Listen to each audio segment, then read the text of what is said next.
দিল্লিতে লালকেল্লার কাছে ভয়াবহ বিস্ফোরণে বেশ কয়েকজনের মৃত্যু হয়েছে। এই ঘটনাকে সন্ত্রাসবাদী আক্রমণ বলে এখনো পর্যন্ত কোনো সরকারি বিবৃতি আসেনি। অপারেশন সিঁদুরের পর বলা হয়েছিল ভারতের যে কোনো ধরনের নাশকতার ঘটনাকে এরপর থেকে ভারতের বিরুদ্ধে যুদ্ধ হিসাবে দেখা হবে। যে উগ্র জাতীয়তাবাদের মূর্তি সে সময় দেখা গেছিল তা এখন কেন অনুপস্থিত? কি কারণ রয়েছে এর পেছনে? আমরা জানি চীনের সঙ্গে ডোকালাম সংঘর্ষের সময়ে বিদেশ নীতিকে জলাঞ্জলি দেওয়া হয়েছিল উগ্র দেশের মানুষের উগ্র সমর্থন আদায়ের অভিপ্রায়ে। ভ্রান্ত বিদেশ নীতি কি আন্তর্জাতিক বিশ্বে ভারতের নিঃসঙ্গ হওয়ার পেছনে অন্যতম কারণ? প্রতিবেশীদের সঙ্গেও সম্পর্ক খুব সুখকর নয়। সব মিলিয়ে বিদেশ নীতির বড় দুঃসময় এখন, এমনটা মনে করছেন অনেকেই।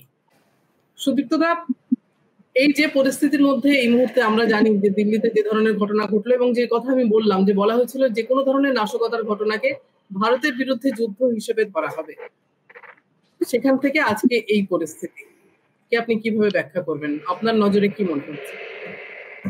আমার মনে পড়ছে ঠিক 1 বছর আগে G20 সামিটের কথা। বিশ্বগুরু হিসেবে তখন প্রধানমন্ত্রী নরেন্দ্র মোদীকে তুলে ধরা হয়েছিল, ভারতের মধ্যে অবশ্য, ভারতের বাইরে কোনোদিন নয়।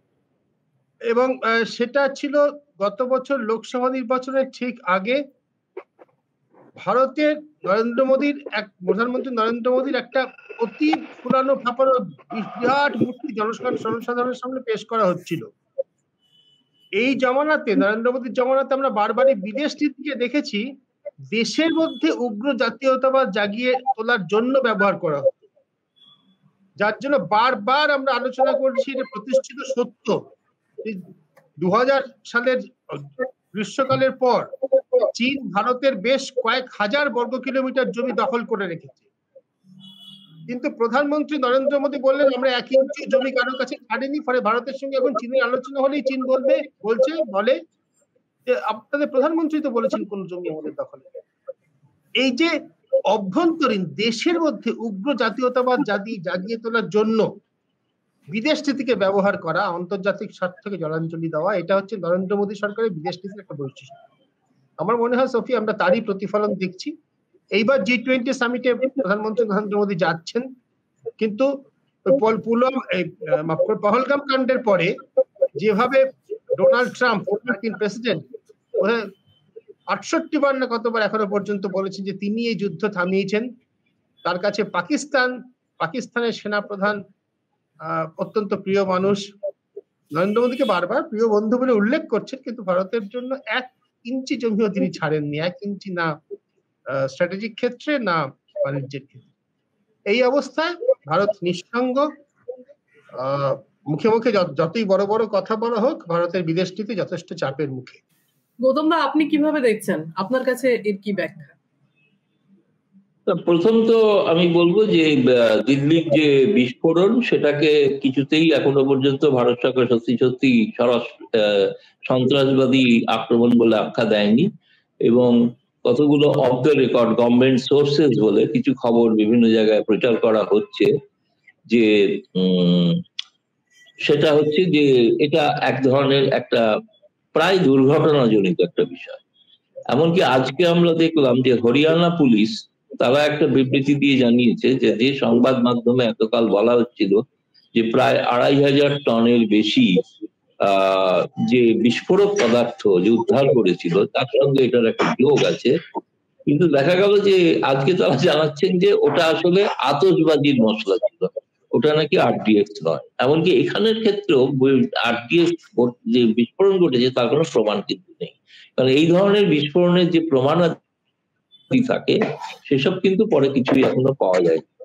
এখনো কিন্তু আমরা জানি না যে এই গাড়িটির চালক যে কে, তাকে শনাক্ত করা গেছে কি যায়নি, তার নাকি DNA টেস্ট হবে ইত্যাদি হবে, দীর্ঘমেয়াদী একটা প্রক্রিয়া, ততদিনে হয়তো আর একটা ব্লাস্ট ঘটবে, এটা ভুলে যাবে। কিন্তু যে ধরনের, যেহেতু অপারেশন সিন্দুর চালু আছে, ফলে এটাকে সন্ত্রাসবাদী আখ্যা দিলে সঙ্গে সঙ্গে সেই ধরনের ব্যবস্থা নিতে হয়। যেহেতু এখন বিহার ইলেকশন চলছে এবং সেটা সবে শেষ হয়েছে, তার মধ্যে এই ঘটনা ছিল নিঃসন্দেহে ভারত সরকারের পক্ষে একটা অসুবিধাজনক। কিন্তু মৌলিক যে বিষয়টা, ভারত কূটনৈতিক দিক থেকে কতটা সাফল্য অর্জন করতে পেরেছে এই সময়, সেই অর্থে দেখতে গেলে এটা একটা প্রশ্নবোধক চিহ্ন। কারণ আমরা লক্ষ্য করে দেখছি যে প্রধানমন্ত্রী নরেন্দ্র মোদী যে সমস্ত জায়গায় আমেরিকার প্রেসিডেন্ট ট্রাম্প যেতে চাইছেন, তিনি এই কারণে অ্যাভয়েড করছেন যে ট্রাম্প যদি গিয়ে সেখানে মুখোমুখি তাকে সামনাসামনি কিছু একটা বলে সেক্ষেত্রে তার পক্ষে পরিষ্কার সম্মুখে জবাব দেওয়াটা মুশকিল হয়ে যাবে, যে কারণে তিনি আসিয়ান সম্মেলনে যাননি। তিনি G20 সম্মেলনে যাচ্ছেন এই কারণে যে এখানে ট্রাম্প যাচ্ছেন না, কারণ ট্রাম্প বলেছেন ওখান থেকে সাউথ আফ্রিকাকে G20 থেকে বাদ দিতে হবে, তবেই তিনি যেতে পারেন। কিন্তু সেটা বাদ দেওয়া সম্ভব না, কারণ গত সর্বশেষ G20 যে বৈঠকে দক্ষিণ আফ্রিকাকে সেখানকার সদস্য করা হয়েছিল, যাদের হাতে আজকে পৌরোহিত্য, এরপরে এটা ব্রাজিলের হাতে যাবে। তৃতীয়ত, যেটা ভারত মার্কিন যে বাণিজ্য চুক্তি নিয়ে এত ঢক্কা নিরাজ, এত কিছু বলা হচ্ছে, এবং যেটা পীযূষ গোয়েলের মুখে প্রায়ই আমরা শুনছি সেটা নাকি প্রায় শেষ পর্যায়ে হয়ে যাবে, কিন্তু সেটা আদতে হচ্ছে না, তার কোনো লক্ষণ দেখা যাচ্ছে না। তার বড় কারণ হচ্ছে আমেরিকা যেটা চাইছে সেটা ভারতের পক্ষে দেওয়া সম্ভব নয়, কারণ সেটা চাইছে তারা মূলত কৃষি ক্ষেত্রে শুল্কের ছাড়, সেটা দিলে ভারতে তারা যেসব পণ্য বিক্রি করতে চায় তার জন্য তো আমাদের খুব একটা বড় ধরনের চাহিদা কিছু নেই, এবং সেটাকে তারা এখানে চাপাতে চান অন্য কিছুর বিনিময়ে। দ্বিতীয়ত, তারা যে কৃষিক্ষেত্রে যে দাবি জানাচ্ছেন সেটা যদি করতে হয়, তাহলে ভারতের কৃষকদের এখনো পর্যন্ত এমনিতেই কোণঠাসা হয়ে আছেন মোদী সরকার কৃষকদের নিয়ে, তার মধ্যে এই শর্ত যদি মানেন, নিঃসন্দেহে তারাকে একটা কৃষক বিদ্রোহে মুখোমুখি পড়তে হবে, সেই কারণে করতে পারছেন না। কিন্তু সব মিলিয়ে যেটা দাঁড়িয়েছে, এমন কোন যে পাকিস্তানকে আমরা শত্রু আখ্যা দিয়ে প্রায় একটা জনমত তৈরি করছি দেশে, কিন্তু আন্তর্জাতিক ক্ষেত্রে করতে পারছি না।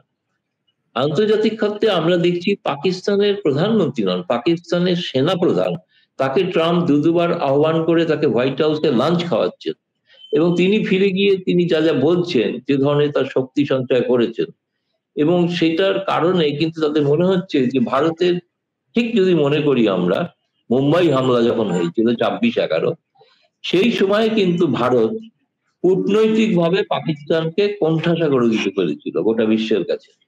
সেই কারণেই কিন্তু তার রাজনৈতিক সুফল পেয়েছিল তদানীন্তন ইউপিএ সরকার, যে 147 সিট থেকে তারা কংগ্রেস একা 200-র উপরে সিট জয়ী হয়েছিল। সেটা কারণ ছিল তাই ওই মুম্বাই হারার পর সরকার যেখানে কাঠগড়ায় হওয়ার কথা, কাঠগড়ার প্রতিবাদে তারা কিন্তু জনতার কাছে তারা আশীর্বাদ পেয়েছিলেন যে উগ্র জনমত, উগ্র জাতীয়তাবাদের প্রচার না করে। সুতরাং উগ্র জাতীয়বাদ করে প্রচার করলে সবসময় কিছু পাওয়া যায়, তার কিছু কিছু সময় বিজেপি লাভবান হয়, বিজেপি এটা করে থাকে। এবার চতুর্দিকের যে ঘটনা, আমাদের বিশেষ করে যে অন্যান্য রাষ্ট্রের সঙ্গে যে সম্পর্ক, সেই সম্পর্কের ক্ষেত্রে সেই ধরনের কূটনৈতিক তৎপরতা সাফল্য আমরা লক্ষ্য করছি না। আমাদের তো নিকটবর্তী দেশগুলোর ক্ষেত্রে তো আমরা জানি ভারতের একটা সম্পূর্ণ, আমি বলবো যদি ভারত সরকার সব থেকে বেশি উপকৃত হয়ে থাকে সেটা হচ্ছে প্রতিবেশী বাংলাদেশের থাকে, কিন্তু বাংলাদেশে যে একটা পট পরিবর্তন ঘটে যাচ্ছে সেটা তো আমরা বুঝতে পারি, আমরা বুঝেও পড়তে পারি। এখন সেখানে একটা জঙ্গিদের মুক্ত অঞ্চল বাংলাদেশ, ফলে সেখানে অথচ সেখানেও কিছু করে ওঠা যাচ্ছে। দ্বিতীয়ত হচ্ছে যে এই সম্প্রতি এতকাল বাদে এই নরেন্দ্র মোদী ভুটান সফর করলেন, ভুটান সফর করলেন। তুমি যেটা আগে প্রশ্ন করেছিলে বা সুদীপ্ত বললো যে উগ্র জাতীয়তাবাদ কূটনীতিকে ব্যবহার করে জাতীয়বাদ করা, এখানে আমরা দেখছি বেশিরভাগ এই কূটনৈতিক সফরগুলোতে একটি বিশেষ শিল্পপতি গোষ্ঠীকে ফায়দা করিয়ে দেওয়ার জন্য।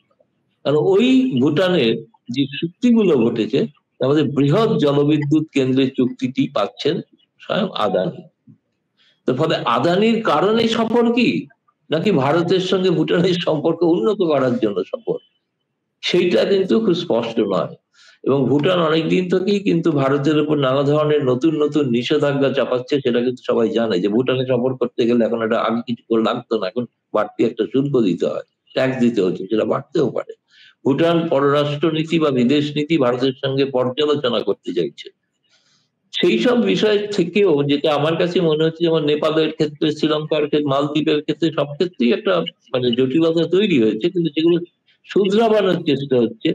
মরিয়া হয়ে আর কিছু না পেলে শেষ পর্যন্ত আফগানিস্তানের তালিবানকে আমন্ত্রণ জানাতে হয়েছে। এবং সবচেয়ে সুখের যদি মনে হয় ভারতের সাফল্য, যে তালিবান সরকার পহেলগাঁও আক্রমণের পরে ভারতের পাশে দাঁড়িয়েছে, আর ইসরায়েল, আর কেউ কিন্তু সেরকম ভাবে আমি তারা এই বিস্ফোরণের নিন্দা করেছেন, তারা সকলেই হত্যাকাণ্ডের নিন্দা করেছেন, কিন্তু পাকিস্তানকে দায়ী করতে কেউ রাজি হন। পাকিস্তানকে দায়ী করেছে কিছুটা হলো আফগানিস্তান, তাদের নিজস্ব পাকিস্তানের সঙ্গে বিরোধ রয়েছে সেইটাই,